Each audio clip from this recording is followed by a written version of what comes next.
Secretary General of the Commonwealth Secretariat.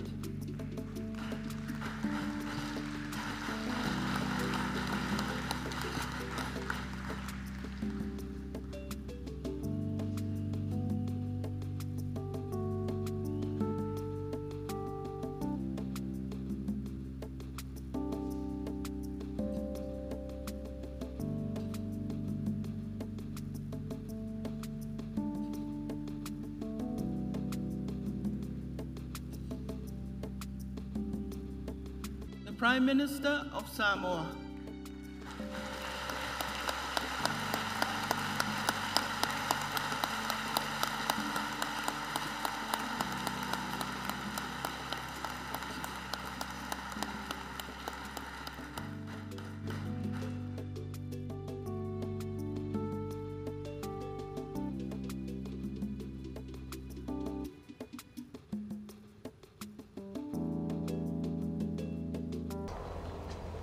Le pai.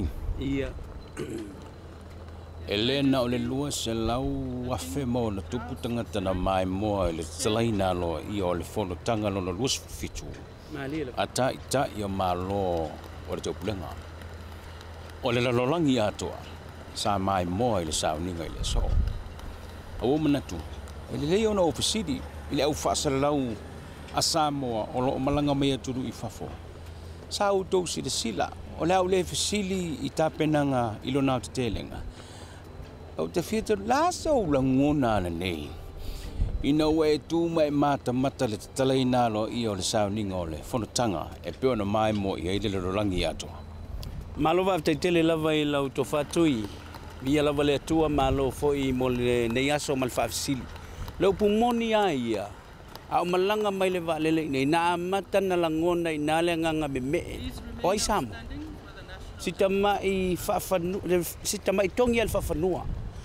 E ia ina I vaenga lai ti ana langona ua faatinu nei forele loni tau sanga to mai. Petai na walo lua ia songa fua so lua so lulu stof aso forele nei. Lima se fulma leono delegates ia po ila to na uso fono mai atuno. Ai tai le vi o le tanga vai o lo tanto tunu.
E langona le maningi o loi mata. Ia male whaanga e tia o nei lei loa se si teime toi tupu ai. Ia ai mai se foi. Ia ua fio male tupu. E le ngata o le tupu leo Peretania po le whaao malo le tupu leo. Ai ei foi tupu o isi malo sao matu talo. Lea na malanga mai. E le lai titi. O le langona lai tu sai malvisili. Ua e le lopo a fea umai nei langona fia. Ona o le amana. Ia o sa mo lava. Lea sa talo sanga I nei mo se laulau. Whaptei fo whainga malo talu ai. Sa wha maite, lea wa tini tawa o le te marita mate parmi. Wa tupu I Samoa. I o tātou teimi. I o le vinga le mal whaftai le ato. A le ngang whaftai na. Malai? Whaftai atu mal whafsili. Ia nā fausa noa lea pai. I loa ulawa langona whatawa. Ua sola fo I se ngangana. Ona ua waufutia le loto. le whanga e tia i le vai atu i le kusuina mo le fua. Tanga vai o se tato tonu whata wa o Samoa. Ia a o usi mai moa le 4 biliona o tangata laulangi o loo a fio mai o lato taitai. A wale nei fun tangata ua. Lord, make all of us gathered here instruments of your love. Lord, make all our leaders promoters of peace and harmony. Lord, may the Commonwealth family become a signs and bearers of hope and faith. Lord, make all of us instruments of joy and happiness. Lord, make our leaders instruments of transforming our Commonwealth.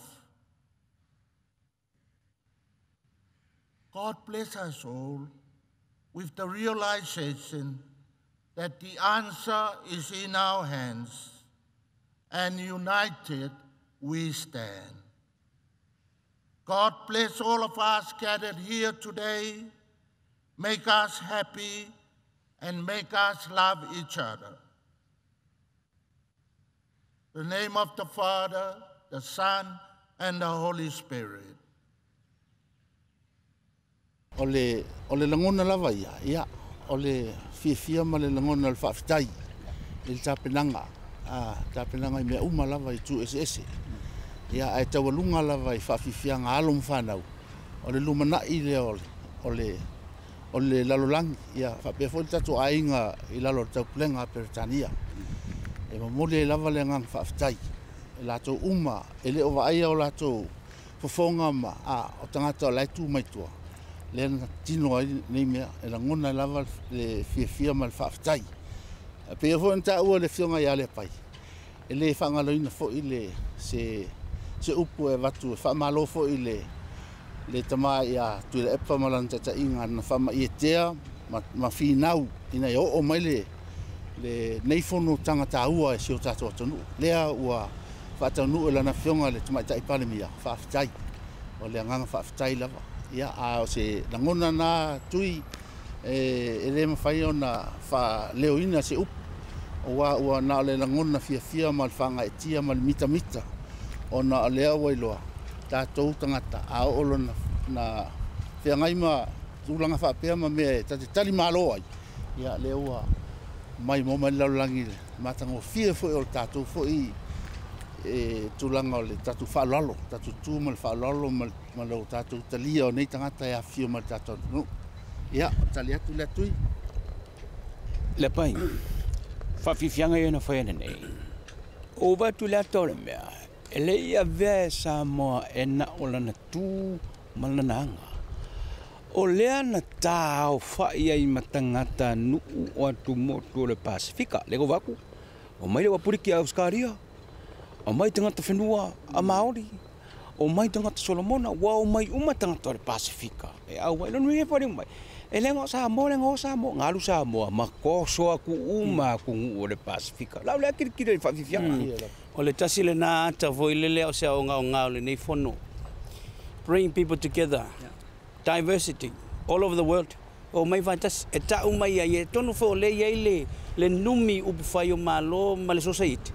Ai o ngale o mai fatas e tau mai le fea wa le tutu fatas e le mo se tasi e ui la fa fia ai e sel matongo fi wa ta pena uma wole manatu sita mai tunu ai matua mai la toto yo Australia o continente le moti ai matua nga I mai ai ma fosia e manatu ina yo pop o le lu itai e alu itala fa sol pitu no winga lai la utile tilo mala wa ai e fai o la mana ita yo le malanga mai au siva mai lato tari tono foi tui ma le fafonga mai le tatu tunu to te leo tangata la na mo e fia awa peta ave ye tatu musu ya langona na malai o le mele no wa tui le no fisidi ne ale apai me tu tau I tau fa fianga wale nata ina tamua Samoa a la wala tu Samoa ma toso tu ma le Pasifika o la ko mai kau Pele kau fai Samoa ka uri fe au I malo to pulenga.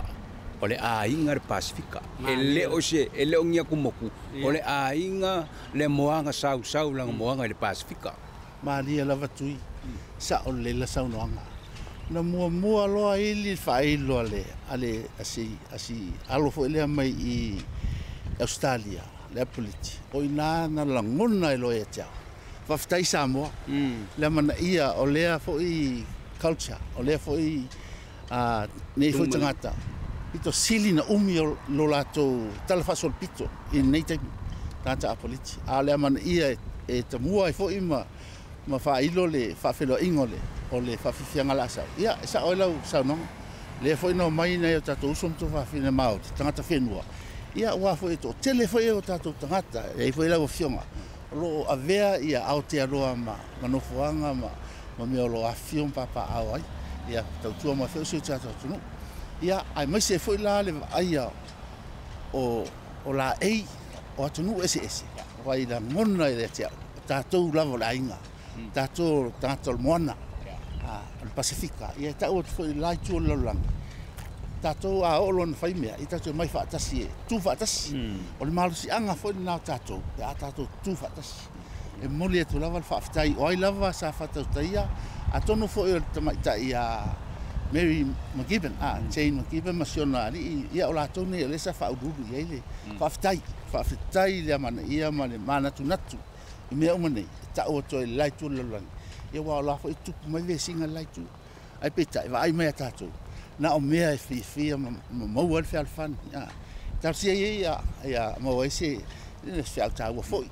E moli atu lai tu e termine o le a fai mai nei ia ta io malo.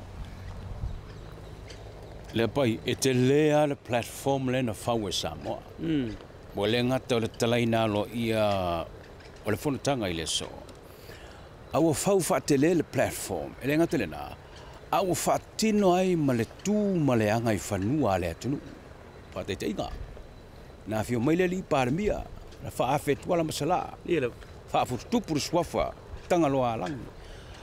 Wale ngata ina whaali ei tū mahanga Samoa. Aua whaatino le tū ma le anga I whanua. Ma le whaalo ma walunga. A so se Samoa, ai mai se I malo whai mai. Nā so whiringalo I le sauninga. A tonu ele o manino o to telefo ia o le tātou tiritilo.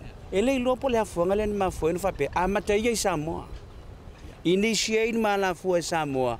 Se ia matua expose matatala tu manga. Ia o Samoa voi whawai le tua. Ia o le tu ma le matie. Ia o matua sila le Pasifika. Ia pifalana ta ual pale mio fiti. Ona positiveni langi mamanda rapuka. E fai fo yo le tatou anga tu sai ala I le fio anga tu ala masala. Ma le tausinga te vanga vai fale masanu yang. Ai wam fai no po tu fa ilo ia le o Samoa. E le manatu fa pito stas. Le wa fio mai le pale mia.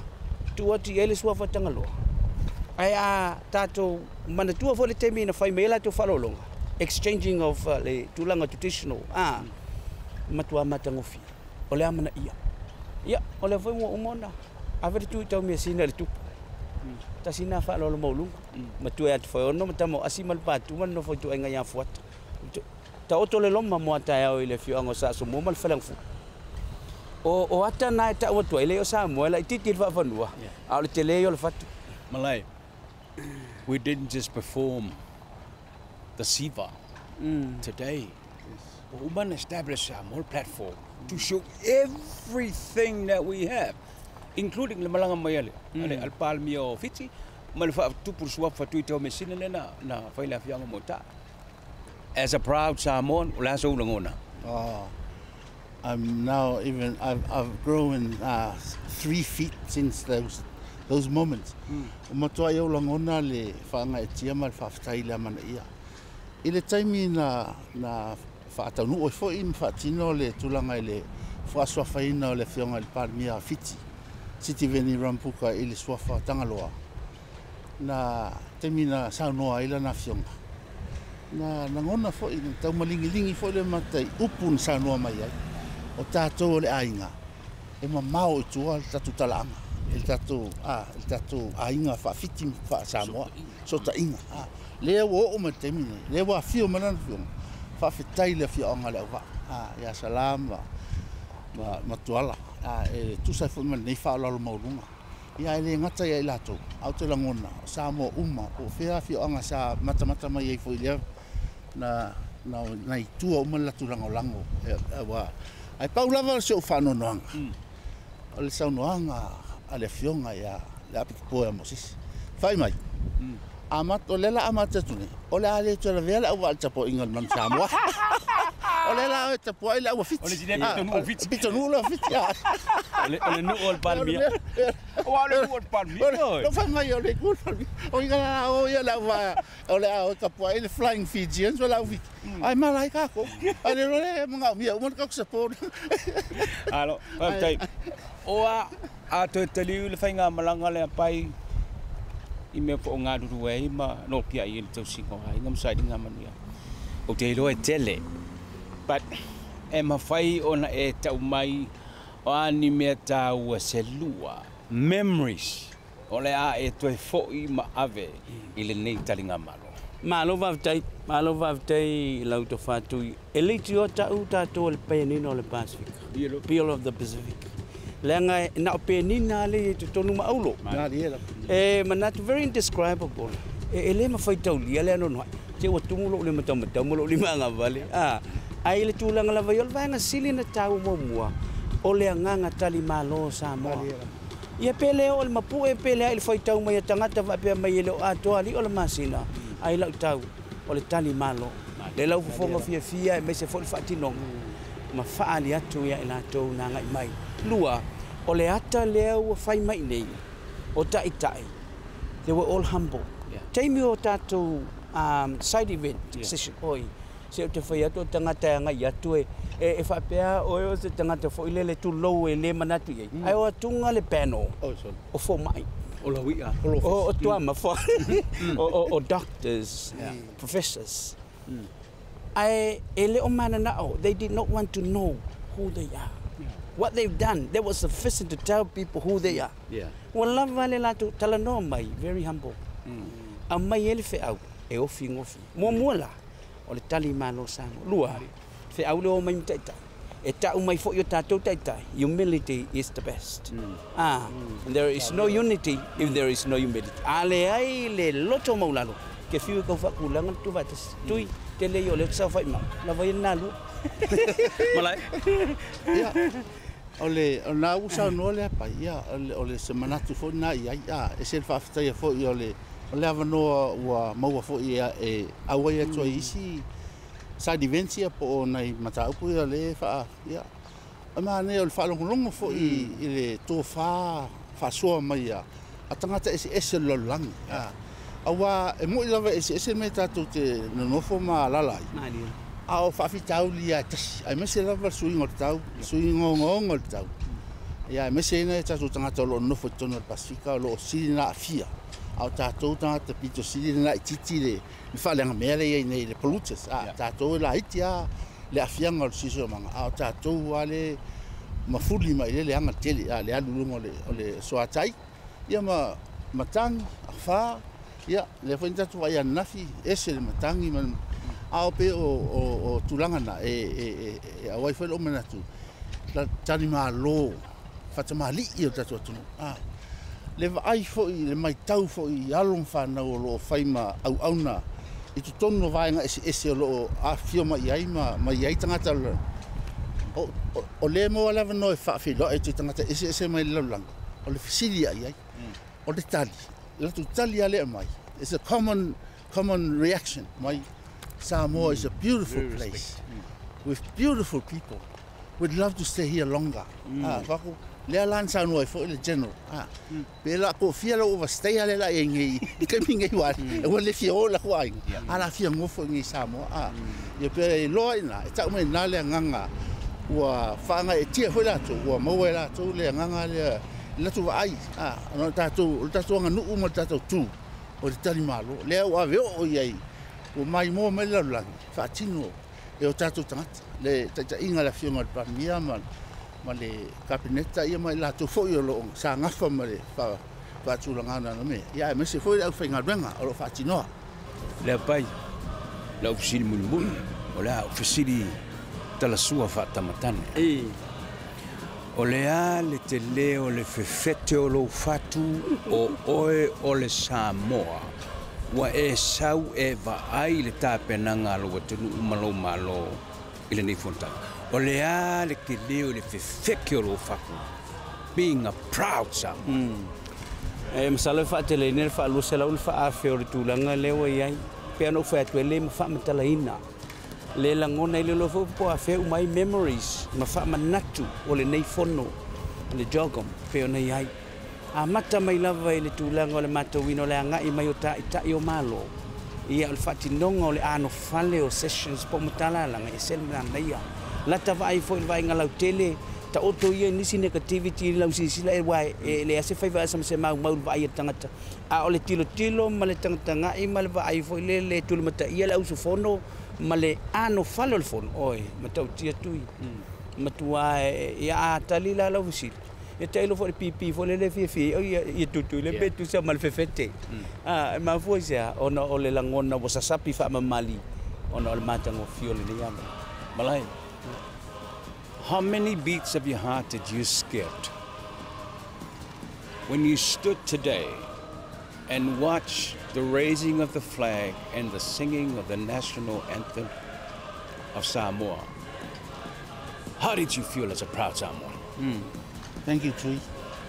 Have you ever had an out-of-body experience? You know, I think I was going through a few moments there. You know, I was just, floating. Put it that way.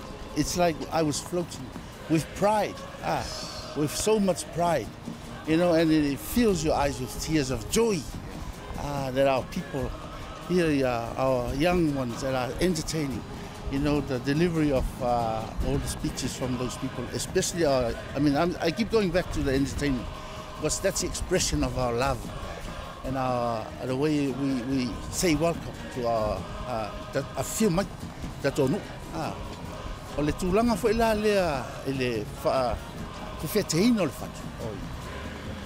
Tala noa atu i e tangata, sauritani, wa kiri fo lenga tau fefete la titi. Tala noa atu, wa atiri o le mea laui, so ese le mama. Ai fa, como se llama? Ana faina pueni ato fatu tui wa pui. Ai, o le tūlanga la lea, awa ia ngā fo i mātou nei, tātou nei, tala noa atu i. Ia li, ia fa pe foi tama ita i mai sia tunu ese foi la to tat o le ala e foi mo fe na to tal no atili e ala to i si me mai si la tu la to foi tunu bo foi tu manga la to tunu o ta to lo vai tui I have no words all I think is I'm swollen with pride and joy, happiness. And thank you to all the organizers. Thank you for everybody that's involved. After I tell it to titi fai tama, lotonu, mal fai men fai, wo mita lenganga wo ave tu tala Samoa fafo. The people of Samoa have been eagerly awaiting your arrival. The leaders and delegates of CHOGM 2024. Therefore, on behalf of the government, and especially the people of Samoa, it is my pleasure and honor to officially welcome all of you to the 27th Commonwealth Heads of Government meeting.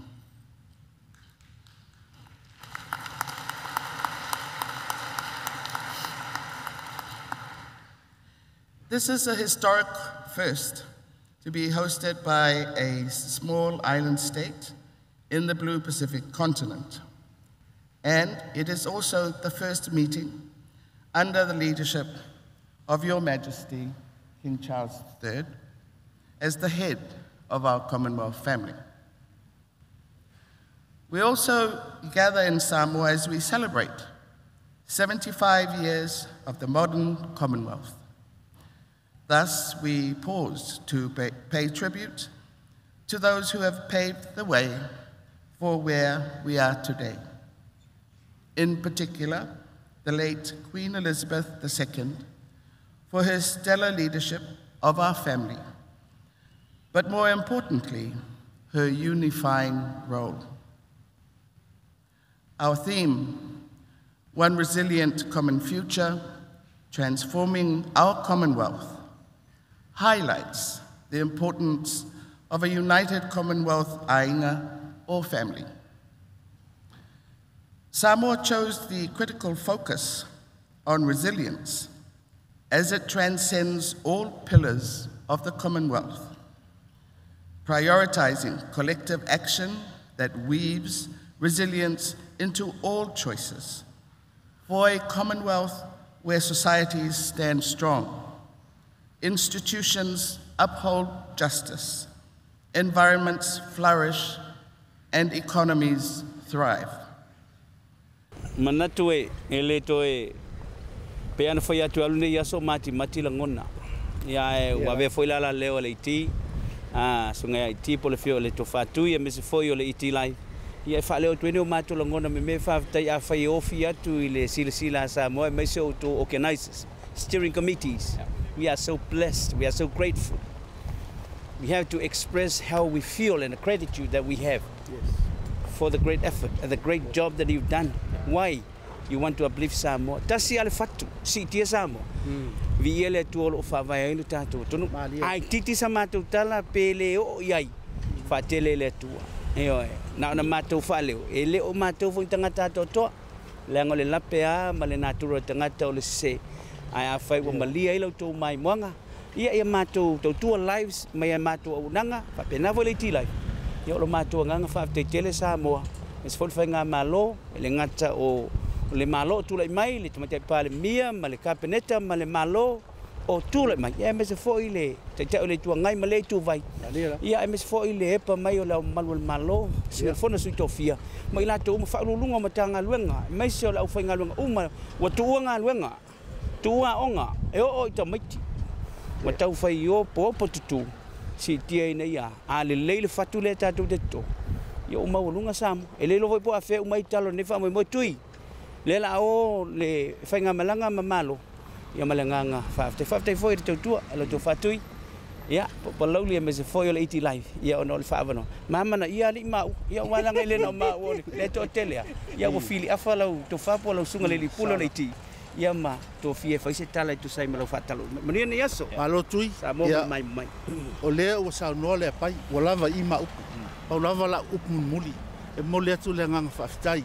ya te auto uma la wa sin o tatu lo fai pelta le fai volta kwa faftai to talo le o tonu manuia le famo o tau la o famo mo tatu ya mole vi ngata pa sidi a wa to ta kwa inga lo fangia le tua fa fu lo to so fu ma to wala mo pele so fu manuia ya to alo fat Samoa